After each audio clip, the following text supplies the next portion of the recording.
A drive from Colorado, mile by mile, through widening roads, we sat and smiled. I was the group poet. The nature photographer. I was the field artist. It's just been a nice experience, and especially to be able to share it with the church. Ecological spirituality, which is something we've been talking about this week. It's more focused on living in right relationship, human and their environment interaction, trying to be in right relationship is what I'm referring to. The first day, we went to the Huntington Beach wetlands. These ladies took us in and we got to learn about the wetlands that they have there. It started because this couple didn't want wildlife and land bought and turned into industrial buildings. And some of the things they had there were pretty cool. Some of the taxidermied animals, and then also how just a couple of people could make an impact on saving the ecosystem down there. And then finally we got to go outside and go into the wetlands. They told us about invasive species, which were the species that weren't from California and had to be taken out because they were hurting the ecosystem. I thought weeding was pretty fun. We kind of bonded. Also just seeing all these different plants and the restoration that they're doing to try and preserve some of the wildlife. And then also finding baby mole. That kind of made my day. This one could have been the college campus that we were on. The college aquatics lab. Yeah, seeing some of the exotic fish. But they had touch pools. I got to touch some starfish and urchins, so it was cool. And then we go to this other tank. I'm like, hey, can I touch these? And they're gonna swim around me? They're like, no, they're gonna eat you. Oh my gosh. It felt so good just to have the fish nibble your hands. They had this cool greenhouse with the aquaponics. When the aquatics department is done using the fish to grow them, the culinary department gets to take the lettuce heads and make, food projects. Whatever they do with them. We went to Crystal Cove on Tuesday. That was a really cool experience. Oh, this was at Crystal Cove. I think Colton talked about Crystal Cove. First we just played in the water. I got hit by massive waves. Swimming in the ocean was really fun and also pretty scary. It hits me and I just rolled over and tumbled. And then all the sand in my pockets. That was not that fun. We had a tour guide. They took us to these different houses, cabins, things. Well, the houses at Crystal Cove were built in the 40s and 50s. People would camp out there all summer long and party every day. So, stay about it, and then the people are trying to preserve it and show the history of it. And then we got to go to little tide pool areas, and there'd be little mussels and little starfish. All the crabs under the water just hide under the rocks as soon as they see our shadows come over the water, which I thought was really cool. Some of the rock formations on the side of this cliff were a couple million years old. The layers of super old surface that used to be under the ocean and then moved up because of the tectonic plates moving apart. On Wednesday, we went to Algalita. We went kayaking. Okay. We have to test the water there because the whole place is trying to make sure the water is healthy and good there. We put plankton nets behind our kayaks, so as we were paddling through the water, it collected plankton and all the microplastics. The holes in the net had to be so tiny that they were made with lasers. I raced with Noe and Braxton on the kayak tractor tour. We took them back to the lab and looked at them under the microscopes. Some of the things we saw were pretty cool and also kind of not so cool. I didn't realize how bad the situation of microplastic was. There's a lot more microplastics running around than there was fish. That was that was kind of a shocker. The eventual disintegration of the plastics, they look like they go away and they biodegraded, but then our water has so many microplastics that our generation has a credit card worth of microplastics in our brain. Yeah. Well, we stayed at the church, a bunch of people come, and they brought big instruments. I got to try all these little drum things and shake things and harp things. And then finally we got to make music together. And then we got to eat pizza and watermelon. And I felt so sick, but it was so good. So at the Back Bay Science Center, we took water samples from the nearby dock and saw a bunch of more forms of plankton. There was millions of different kinds. The second time, we saw a lot more plankton swimming around. There was a lot more living things in that, right? True, yeah. Who got that really cool sample? Noe got this sample. Noe pulled up this sample. Saw all these different animals living in the estuary. That fish looked super cool, so I took a photo. And then learning about how the water has to be perfect for animals to live in, like the salinity, temperature, and things like that. The water temperature has been pretty high recently, so it's a danger to some of those animals. And then Thursday afternoon, we did the Newport Beach Pier cleanup. We would pick up trash, but to make it fun, it was a contest. So me and Lucas were against Braxton and Colton. They won, it's fine. There was quite a bit of trash on the beach. Some people discard items without realizing that their trash could lead up in the ocean. I knew that all the rivers and all the lakes and stuff filter to the ocean, but all of the water Yeah. ever Yeah. goes to the ocean. I think that God is eager to know that there are youth out there that care about the earth and what's happening to the earth. I think that he'd be happy with what we're doing. I thought it was fun. I really like being in California. California is beautiful, and I have fun with my fellow youths. And Six Flags is also really fun.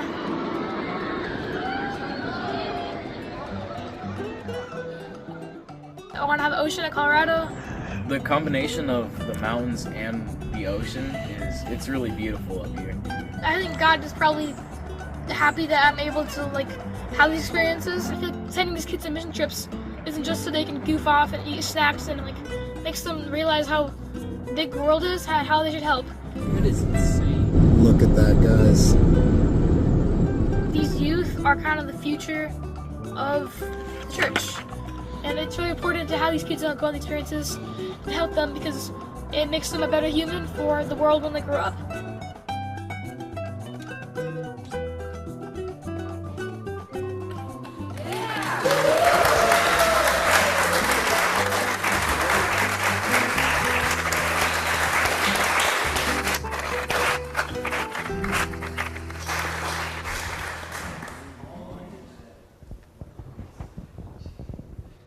Yeah, your aunt did so good. Lucas's aunt, my sister Jessica, made the video for us. We're very grateful. Say that again? Yeah, we can definitely put it on the website. It's ours. So what an incredible trip, right? What an incredible trip. I'm just going to kind of go down the line here. I was wondering, Dax, if you'd be willing to share one of your poems from the week with the church. Yeah. Do you want to stand maybe at the lectern? Sure. Yeah. So throughout the trip at the church we went to, they all gave us different like roles throughout the trip, so we could like do stuff. There was like a photographer, an artist, an activist, and a poet. I wanted to be the poet because I like poetry a lot, and I wrote a couple poems throughout the week. And this is the first one I wrote, but the first day I'd like to show to you guys. A drive from Colorado, mile by mile, through winding roads. We sat and smiled, sharing stories, eating snacks. We watched the views and just relaxed. Hours went by. We watched the clock. We ate at restaurants, slept, played, and talked. Finally, we walked in awe. My first time in the state of Utah. A church came to be, the place we stayed. Then hide and seek wrapped up the day. All in all, from start to end, it was the start of a great trip with family and friends.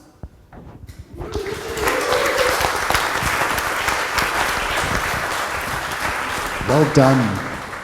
Well done, Dax. Well done. One part that we didn't really get to talk about in the video was we just kind of briefly had shots of the wildfires. Is one of you comfortable talking just a little bit about what we saw out there? Yeah. So when we were coming back, we saw this crazy wildfire. It was like 92,000 acres. It was crazy, and I thought that kind of related to some other things I saw on that trip with like the high temperatures causing the wildfire and like, higher sea levels. And yeah, that was pretty crazy. Yeah.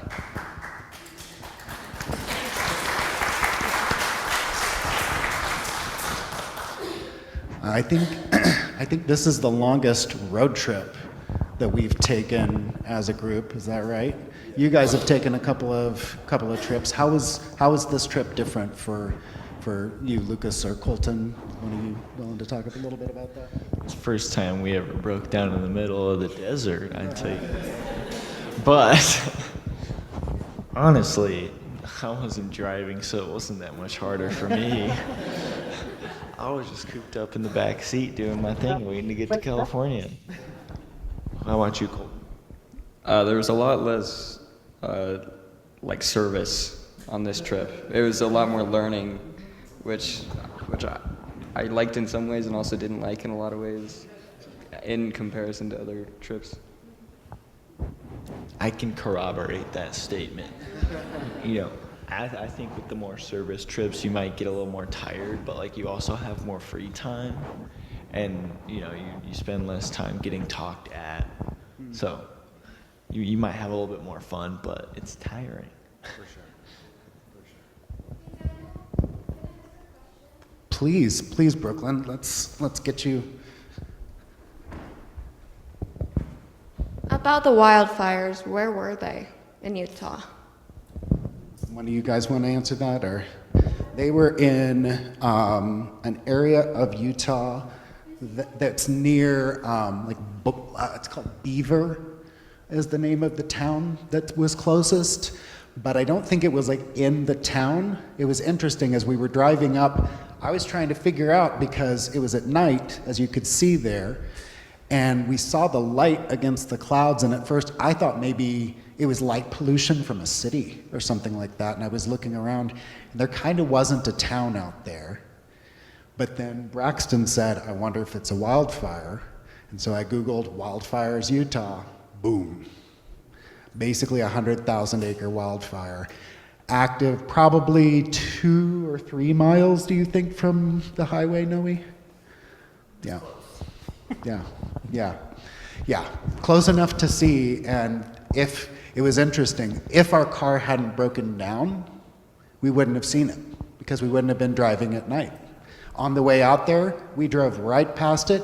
We had no idea it was there. 100,000 acres of wildfire. Isn't that crazy how you can just miss these things? I really do feel like God intended us to see that on that day. We'd had this amazing week of, here I am rambling a little bit, but we'd had this amazing week of learning about how much of an impact we as humans have had on our world already, and then to have the car break down, and to have that be because of the extreme heat, and then to have those wildfires only visible because we had lost 4 hours getting reset with our car. I think there's something powerful there. Yeah, thanks for the question. Okay, so I will wrap us up. Thank you. I will wrap us up just by saying thank you to parents and caregivers of these guys here and everybody that has taken a part of their raising, because even after all of that car driving and car trouble, not one complaint from any of them. They just did things. They just got it done. So thank you to you guys and to all of you guys that help shape them as people. Yeah. So all the money raising, it really goes, it may have looked like a lot of fun at the beach, but there was a lot of work. Thank you. Can I pray for you guys? You can stand. I'm going to go behind you where I'm a little bit less. Yeah, we'll just say that part.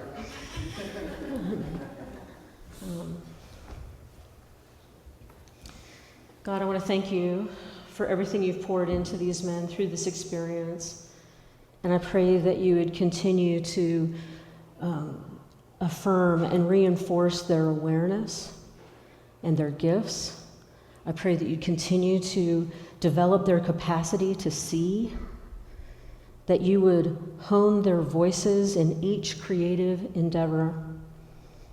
Use them to communicate connection with creation and the divine, and use them to build up what has been torn down and to support the sacred worth of all that you've made. Thank you so much for this group and all that you've invested in them and all that you're investing through them. I pray this in your name. Amen. Of course.